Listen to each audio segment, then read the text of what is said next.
Dismayado ngayon ang isang konsehal ng Davao City dahil sa nangyaring impeachment complaint laban kay Vice President Sara Duterte.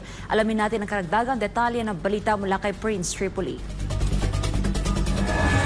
Hindi maitago ang pagkadismaya ni 1st District Davao City Councilor Tek Ocampo sa mga nagaganap na hakbang para sa impeachment case laban kay Vice President Sara Duterte. Anya, hindi lamang ang kanyang mga kababayan sa Davao City, kundi maging ang buong Mindanao ay hindi natutuwa rito. Sinabi ni Ocampo na malinaw na ang impeachment case laban kay VP Sara ay isang political harassment at walang basihan. Dagdag pa niya, matagal nang na-liquidate at napatunayang ginamit ng tama ang 125 milyong piso na intelligence fund laban sa bise. Ang kanila naman, ba't hindi nila tinatanong yung ilang bilyon-bilyon na kanilang nilulustay?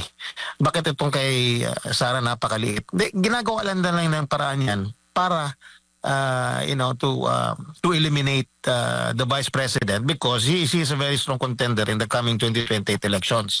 Ayon pa kay Ocampo, malinaw na may layunin ang ilang grupo na sirain si VP Sara dahil isa itong malakas na katunggali sa nalalapit na 2028 presidential elections. Binigyang diin din ng konsehal ang tila pagwawalang bahala ng gobyerno sa isyu ng korupsyon sa bansa. Alam mo, hindi lang nakasama ko yan sa politika si Vice President Sara Duterte. Nakasama ko yan sa trabaho as media.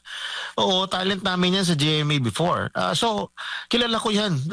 Simulat nung hindi pa siya naging public official, I know her. Walang korupsyon. Pwede kong itaya ang karir ko for the Vice President.